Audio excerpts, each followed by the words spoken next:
하겠습니다. 영화로우신 하나님 아버지, 주일 예배로 모인 저들에게 하늘의 은총을 덧입혀 주시기를 원하옵나이다. 하나님의 생명의 말씀이 저희들의 영혼에 접촉되어서 능력이 되어서 죄악된 세상을 싸워 승리하는 역사가 있게 하시옵소서.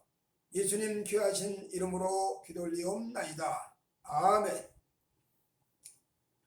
주일 예배로 모인 여러분들에게 전해드릴 하나님의 말씀은 요한복음 1장 말씀입니다. 그 중에서도 13절부터 14절의 말씀에 근거해서 말씀의 역사, 그런 제목으로 말씀을 전해드리도록 하겠습니다.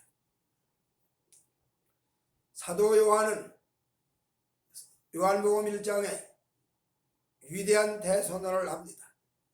태초에 말씀이 계셨다, 그렇게 선언을 합니다. 태초에 계신 그 말씀이 창세기에 태초에 하나님이 천지를 창조하셨다고 하는 말씀과 상통하는 말씀이죠. 그래서 태초에 성부, 성자, 성령 삼위일체 하나님께서 우주 만물을 지으신 그 하나님께서 요한은 그 하나님을 말씀으로 그렇게 표현을 하고 기록을 하고 있다는 이야기죠. 자, 그래서 말씀이신 그 하나님이 우주 만물을 창조하시고 인간을 창조하시고 천지를 창조하셔서 창조하신 걸로 끝나지 아니하고 섭리하시고 경륜으로 보존하신다, 그렇게 얘기합니다. 하나도 빠짐이 없도록, 하나도 손상되지 아니하도록 다 보존하신다. 이것을 조직신학에서는 하나님의 경륜과 섭리라 그렇게 표현을 합니다. 자, 이런 관점에서 사도 요한이 태초에 말씀이 계셨다, 그 말씀이 천지를 창조하셨다, 그렇게 선언한다는 이야기죠. 이렇게 하나님께서 창조하신 그 창조에 대해서 원수 마귀, 악마, 사단, 루시퍼는 진화론을 지어가지고 거짓말을 지어내가지고 유포시킵니다. 창조된 게 아니고 하나님이 창조하신 게 아니고 진화되었다, 그럴듯한 논리를 제시하면서 진화되었다고 그렇게 속인단 말이에요. 이 속임에 많은 사람들이 넘어갑니다. 그러나 성경은 명백하게 선언하기를 하나님이 천지를 창조하셨다, 그렇게 선언합니다. 그리고 천지를 창조하신 그 하나님의 말씀은 지금도 살아 계셔서 역사하는데, 어떻게 역사하느냐? 하나님의 살아계셔 역사하는 이 역사를 요한은 하나님은 사랑이시다, 그렇게 표현합니다. 즉 요한의 신학은 하나님의 사랑을 강조하고 중점적으로 이야기합니다. 또 사도 바울은 잘 아시는 대로 믿음을 강조합니다. 믿음으로 의로워진다, 이신칭의를 이야기합니다. 그래서 모든 바울 신학의 대주제는 이신칭의입니다. 어쨌든 이신칭의가 됐던 사랑이 됐던 같은 맥락에서 본질은 같은데 표현만 다르게 하는 거죠. 어쨌든 사도 요한이는 로고스, 말씀이신 그 하나님, 말씀이신 그 하나님은 사랑이시다, 그렇게 전제해간다는 이야기입니다. 오늘 이런 관점에 근거해서 말씀의 역사가 우리 가운데 어떻게 나타나는가 한번 찾아보도록 하겠습니다. 첫째로 말씀의 역사 중에 기록된 말씀입니다. 기록된 말씀. 자, 여러분들이 수도 없이 많이 들으셨겠지만 성경 말씀 신구약 성경 66권은 1500년 정도의 시간을 걸려서, 또 기록된 사람들은, 기록한 기자들은 40여 명이 동원돼 가지고 그렇게 기록된 말씀이 신구약 성경 66권의 말씀입니다. 자, 이 말씀이 기록되기까지 얼마나 많은 과정이 거쳤느냐? 자, 이거를 구약에서 설명하는 대로 말하면 첫째로 모세오경. 자, 모세오경. 모세가 하나님 말씀을 받아서 기록을 했다. 그러면 모세오경이 기록되기까지는 어떻게 기록이 됐는가? 이스라엘 백성들이 애굽에서 나와서 가나안을 가는 과정에 시내산에 이르렀을 때 하나님께서 모세를 시내산에 불러올리고 하나님은 시내산에 강림하시고 거기서 모세가 40일 금식을 하면서 받은 말씀이 바로 십계명 율법입니다. 바로 이 말씀에 근거해 가지고 모세오경이 기록이 되는 거죠. 그래서 출애굽기 20장에 나타나고 있는 모세오경, 즉 십계명, 언약의 두 돌판이 나타나고, 그 다음에 이제 이스라엘 백성들이 다시 광야를 돌다가 40여 년이 지난 다음에, 40년이 지난 다음에 이제 모압 평지에 이르렀을 때 언약 갱신, 다시 같은 내용의 말씀이지만 살짝 잠깐만, 살짝 한 글자만 몇 대 정도 변경돼 가지고 다시 한번 주시는 말씀인데, 이거를 신학적으로는 모압 평지 언약 갱신이라 그렇게 얘기를 합니다. 이렇게 모세 오종의 말씀이 기록됐어요. 그리고 이 모세 오종에서 말하고자 하는 중점 포인트가 뭐냐? 이스라엘 백성들이, 선민 이스라엘 백성들이 가나안에 들어가서 살아야 될 행동 원칙, 지침이죠. 삶의 지침서를 얘기함과 동시에 먼 훗날 다시 오실 메시아, 먼 훗날 인간의 몸을 입고 땅에 서실 메시아를 이야기한다. 그런 이야기입니다. 그래서 모세오경도 결국은 오실 메시아를 이야기합니다. 그 다음에 선지자의 글입니다. 자, 선지자의 글, 대선지자 이사야, 예레미야, 에스겔, 다니엘, 그 다음에 소선지자 호세아, 요엘, 아모스 시작을 해가지고 말라기까지 12명의 선지자들, 대선지자들 4명의 선지자들, 총 16명의 선지자들, 그 다음에 엘리야라든지 엘리사라든지 수도 없이 많은 선지자들이 나타나서 기록을 했지만, 그 중에 그래도 성경에 나타나고 있는 선지자들은 대략 이 정도입니다. 자, 이 사람들이 하나님 말씀을 받아가지고 영감 받아가지고 말씀을 기록한 책이 바로 선지자의 글이죠. 그래서 이 선지자의 글에서는 뭘 얘기하느냐? 자, 이사야는 메시아 대망사상과 유전자 사상을 이야기하고, 예레미야는 눈물로 하나님 앞에 기도하고 하나님께 나가는 그런 애국적인 심정을 이야기합니다. 그래서 예레미야가 만난 하나님은, 예레미야에게 찾아오신 하나님은 눈물의 선지자 예레미야에게 애국심을 부어주어서 애국선지자라고 그렇게 나타납니다. 즉 하나님은 애국심을 고취하시는 분이다, 그런 얘기가 되겠죠. 에스겔은 영광의 하나님, 영화로우신 하나님을 이야기합니다. 그래서 이상 중에 나타나시는 하나님, 이상 중에 말씀하시는 그 하나님, 그발강가에서 한답한 중에 기도할 때 하늘문이 열리고 하나님의 말씀이 이상이 나타났다. 그리고 그 하나님과 함께 온 이스라엘 백성들의 대가는 모든 과정들을 다 적나라하게 이야기하고, 성전에 가서 저 백성들을 봐라, 저 성전에 앉아 기도한다고 하는 장로들을 봐라, 태양상을 향해서 기도하는 저 모습들을 봐라, 내가 저들을 볼 때 어찌 복을 드릴 수 있겠느냐. 또 다른 바늘방을 보여주면서 저기는 바알신을 위해서, 아세라신을 위해서 옷감을 짜는 저 여인네들의 저 모습을 봐라. 즉 이렇게 다 보여주면서, 즉 이상의 하나님, 영광의 하나님, 바로 에스겔은 이렇게 하나님을 이야기합니다. 뭐 등등, 다니엘도 마찬가지고, 다니엘은 하나님의 말씀을 받아가지고 하나님께서 앞으로 세상 끝날에 대적할 일들, 세상 끝날에 이루어질 일들을 다니엘을 통해서 말씀을 하죠. 이렇게 다니엘도 역시 하나님의 놀라운 신비한 세계를 이야기합니다. 호세아는 사랑의 하나님을 이야기하고, 요엘은 심판의 하나님을 이야기하고, 아모스가 만난 하나님은 공의의 하나님이고, 스바냐가 만난 하나님은 진노의 하나님이고, 이렇게 각자 그에게 나타난 하나님의 형상 모습들을 만난 하나님을 얘기합니다. 이렇게 해서 선지서가 기록이 됩니다. 역시나 마찬가지로 선지자의 글도 그 핵심 내용이 뭐냐? 훗날 다시 오실 메시아, 성육신하실 메시아 예수를 이야기한다는 말이죠. 또 시편도 마찬가지죠. 시편도 성경 여러 군데 다윗이 고백하기를, 내가 주님의 보좌 앞에, 발등상 앞에 무릎 꿇어 엎드려 기도할 때 여호와의 역사가 이렇게 나타나고 여호와 하나님이 이렇게 운행하셨고, 그런 얘기를 하는 중에서 메시아가 오셔가지고 이루어질 일들을 설명하는 겁니다.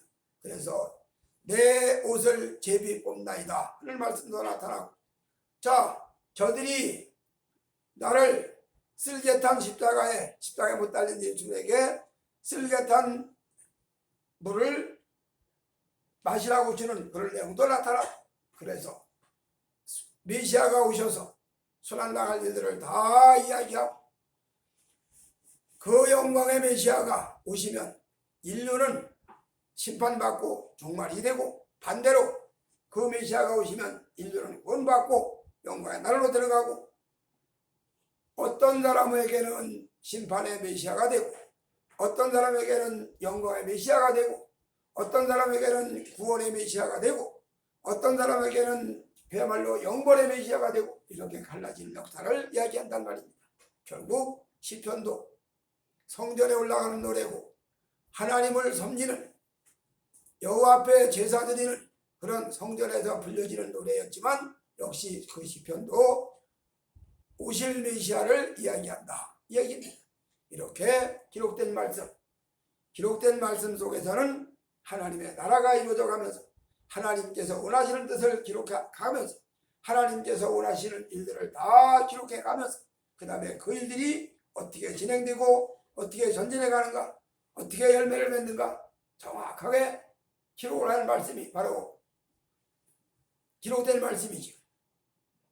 그 다음에 두 번째로 성육신하신 예수 그리스도. 자, 구약의 모세율법과 선지자의 글과 역사서가 시편이 다 오실 메시아를 얘기했다면, 이제 나타날 말씀은 예언이 성취됐습니다.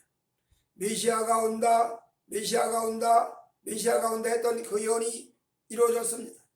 자, 구약의 모든 선지자들이 천여의 몸에서 메시아가 온다, 베들레헴 땅에서 메시아가 온다, 그 다음에 유다 지파에서 메시아가 온다, 다윗의 혈통으로 메시아가 온다, 이렇게 예언됐던 그 메시아가 드디어 나타나셨단 말입니다. 사람 몸을 입고 사람 되어 오셔서 나타나셔서 이렇게 오신 메시아 예수 그리스도께서 하신 일이 뭐냐?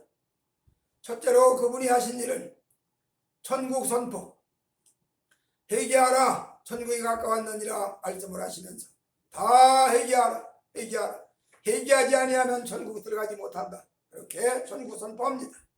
그리고 질병에 붙들린 사람들, 많은 사람들이 질병에 걸려서 시험을 합니다. 문둥병자가 주님을 만나면 문둥병이 떠나갑니다. 소경이 주님을 만나면 눈을 뜹니다. 안진뱅이가 주님을 만나면 걷습니다. 벙어리가 주님을 만나면 말을 합니다. 도저히 인간의 의술로, 인간의 의학으로, 인간의 약으로 해결할 수 없는 이런 질병들이 주님을 만나면서 해결이 된다는 얘기죠. 그래서 수도 없이 많은 사람들이 질병을 고치고 하나님의 구원을 받습니다. 수도 없이 많은 사람들이 하나님의 치유사역에 은혜를 입었습니다. 이렇게 오신 메시아, 나타나신 말씀, 그 예수는 사람의 심령에, 사람의 몸에 붙어있는 질병들을 쫓아내시고 고쳐주셨다는 얘기입니다. 그 다음에 그 메시아가 하신 일이 무엇이냐? 귀신 축사, 귀신 쫓아내, 악귀들이. 자, 성경은 귀신의 출처가 정확하게 어디라고는 확실하게 얘기한 데는 없습니다. 다만 악마가, 사탄 루시퍼가 천사장이었는데 그가 하나님 앞에 반역하다가 공중 권세를 가지고 쫓겨났다. 즉 이층천으로 쫓겨났다. 쫓겨날 때 그 악마와 동조하던 같은 무리들, 즉 천사 무리들이 쫓겨났다. 이들이 귀신이다. 그렇게 그것까지만 얘기를 합니다. 그리고 더 세밀하게 정확하게 나타나고 있지는 않는데, 어쨌든 이 악귀들이, 이 악마들이, 귀신들이 사람을 심령을 길어지고 사람의 심령에 들어가 자리를 잡고 사람을 정신을 이상시켜 놓고 별별 뜻을 다 일으키는 거지. 미치게 만들고 그야말로 광란하게 만들고 별별 역사를 다 일어나.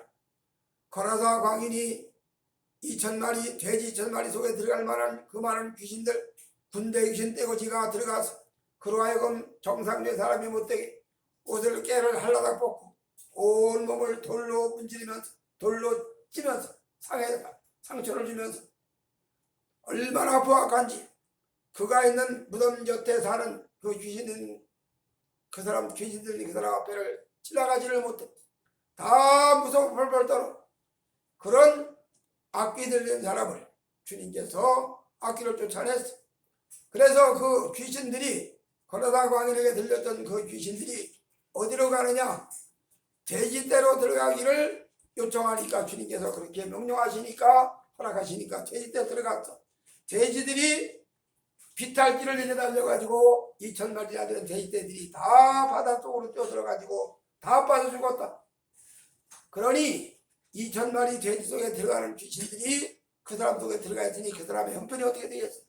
이 사람이 정신이 온전해가지고 옷을 깨끗한 옷을 입고 주님을 만나서 주님 앞에 은혜를 구합니다. 무슨 얘기냐? 귀신의 지배를 받는 사람들이 귀신의 지배를 받다 보니까 정신이 미쳐가지고 제정신이 아니지 온갖 이상한 짓을 다 저지르지. 이런 사람들을 주님께서 고쳐주셨다는 얘기. 질병도 고쳐주시고 귀신도 쫓아내가지고 정신 온전케 하고 오늘 나타나신 말씀 예수께서 천국을 선포하시고 질병을 치유하시고 악귀를 추방시키면서 하나님의 역사를 이루셨다 이 말입니다. 이것이 나타날 말씀이.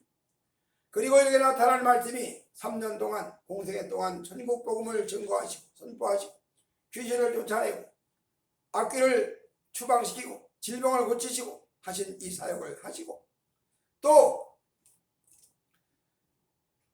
벳세다 광야에서 장정만 5,000명이 먹고 남는 기적도 일으키셨고 물고기 2마리 보리떡 5개 해가지고 장정만 5,000명이 먹고 남는 놀라운 기적을 일으켰어. 부스러기를 다 주워 맞더니 12강줄이 찼어. 이런 기적이 복음서에 2번이나 기록되어 있습니다. 이렇게 수많은 기적을 행하시면서 수많은 역사를 주시면서 나타날 말씀 예수께서 하늘나라를 이뤄가셨다는 얘기입니다. 이렇게 다 이뤄가시고 이제 세 번째로 희생된 말씀. 자, 그분이 십자가에 달려 돌아가셨어. 왜 돌아가셨느냐? 속죄의 제물로 인간들의 모든 죄악을 담당하시는 방편으로 그 죄를 짊어지고 죄는 인간이 저질렀는데 그 죄를 죄값은 주님이 치러주시는 거예요. 주님께서 인간들이 저지른 죄를 짊어지고 대신 죽으셨다. 즉 대속의 죽음을 죽으셨다. 이렇게 희생되셨다는 얘기입니다. 희생된 예수. 그래서 십자가상에서 희생당하시고 무덤 속에 3일 동안 계셨어. 이거를 희생된 말씀이라고 얘기를 합니다. 그리고 주님께서 희생한 이 역사는 죄안 속죄, 만세전에 선택된 백성들만 속량하시는 죄안 속죄. 인간 모두 다 구원하는 많은 구원설이 아니고 선택된 백성만 속량받는 죄안 속죄. 이를 위해서 주님이 희생되셨다는 이야기입니다. 이렇게 희생된 사건, 주님의 이런 희생된 사건을 교회에서는 성찬을 기념하죠. 성찬을 지정하면서 주님의 살과 피를 떼는 그 일을 기념합니다. 이걸 우리는 교회에서는 성찬식이라고 그러죠. 성찬식. 그래서 교회마다 성찬식을 합니다. 어떤 교회는 1년에 2번 하기도 하고 어떤 교회는 1년에 4번 하기도 하고 매주일 성찬하는 교회도 있고 어쨌든 성찬을 합니다. 실행합니다. 이 성찬에 대해서 즉 희생된 말씀에 대해서 천주교는 화채설을 주장해 그 주님의 살과 피가 변한다. 떡이 주님의 살로 변하고 피가 주님의 포도주가 주님의 피로 변하고 성체라 성체다. 성체 참다한다 그래. 화채설을 주장합니다. 그러나 개신교 특별히 개혁주의 교회에서는 쯔잉글리가 주장한 대로 상징설, 기념설입니다. 주님의 살과 피를 먹고 마시면서 주님을 기념하는 겁니다. 자, 주님이 피 흘려 돌아가신 사건, 피 흘리신 사건, 이게 음료예요. 주님이 살이 찢어진 사건, 이것이 바로 떡이에요. 그래서 주님의 몸을, 떡을 먹고 주님의 피를 마시고 성찬, 기념, 상징, 이게 우리는 성찬을 진행합니다. 이렇게 희생된 말씀, 바로 희생된 말씀이 역사하셔서, 그래서 모든 누구나 다 주님과 구원의 계약이 체결된 백성들은 당연히 희생된 말씀, 주님의 살과 피를 먹고 마시는 성찬에 참여하는 자격이 주어지고, 또 당연히 의무로 성찬에 참여하는 거죠. 이렇게 희생된 말씀이 일어납니다. 오늘 창세기서부터 하나님의 말씀이 기록돼 가지고 요한계시록까지 다 기록됐어. 신구약 성경 66권이 완성됐어. 이렇게 완성된 그 말씀을 가지고 우리는 믿음 생활을 합니다. 기록된 말씀이죠. 그 다음에 두 번째로 나타난 말씀, 예수 그리스도가 이 땅에 오셨다. 메시아로 오셨다. 오신 메시아가 인류를 위해서, 특별히 택한 백성들을 위해서 구원의 길을 열어놓으셨다. 이거를 요한복음에는 뭐라고 말씀하냐? 내가 곧 길이요 진리요 생명이다 말씀합니다. 길 되신 주님, 생명 되신 주님, 진리가 되시는 주님, 주님을 따라가면 길이 안내를 받고, 바른 길을 안내를 받고, 진리를 따라가다 보니까 진리에 서게 되고, 생명 되시는 주님을 따라가다 보니까 내 속에 생명이 충만하고, 이렇게 새 생명을 얻어지는 역사가 일어나게 되는 거지. 이렇게 나타날 말씀, 그 다음에 십자가에 달려 돌아가신 희생된 말씀, 그리고 그 희생을 기리는 성찬에 참여하는 믿음의 생활하는 삶, 이런 모든 것들이 포괄적으로 하나로 묶어지면 뭐가 되느냐? 구속사라고 얘기를 합니다. 하나님의 인간 구원, 구속사. 하나님이 택한 백성들을 어떻게 구원하시는가? 에덴 동산에서 추방당하는 아담에게 가족옷을 지어 입혀 내보내는 걸로 인해 가지고 구원이 시작이 됩니다. 그리고 예수님께서 십자가에 돌아가시고 3일 만에 부활하심으로 구원이 완성됐습니다. 이런 완성된 구원, 이 모든 구원을 총괄해 가지고 통틀어 가지고 하나님의 구속사라, 그렇게 이야기하는데, 오늘 예수 믿는 믿음의 성도들은 이 하나님의 구속사 속에 다 참여가 됐습니다. 그리고 주님이 오순절날 성령이 강림하시고, 그로 인해서 교회가 이 땅에 세워집니다.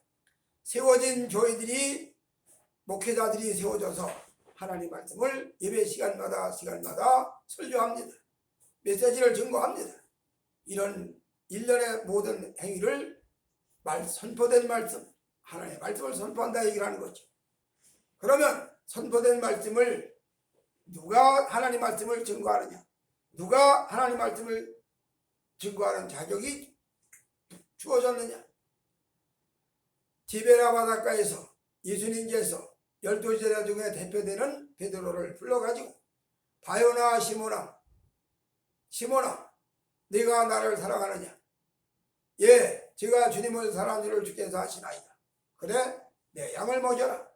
또 묻습니다. 바요나 시몬아 네가 나를 사랑하느냐?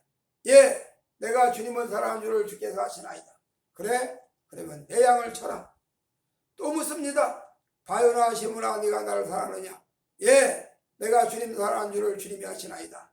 내 양을 먹여라. 이렇게 내 양을 쳐라, 내 양을 먹여라, 내 양을 길러라, 이렇게 말씀하시는 말씀으로 모장계약이 체결됐습니다. 그래서 예수 믿고 구원받은 백성들은 누구나 다 만인사제로 다 주님 앞에 나갑니다. 그러나 주님이 피 흘려 세우신 그 교회를 위임받은 목사들, 위임받은 자를 목사라고 그러죠. 책임진다, 교회를 맡은 자를 목사라고 그러죠. 바로 이 사람들이 시간마다 말씀을 증거합니다. 이게 선포된 말씀이에요.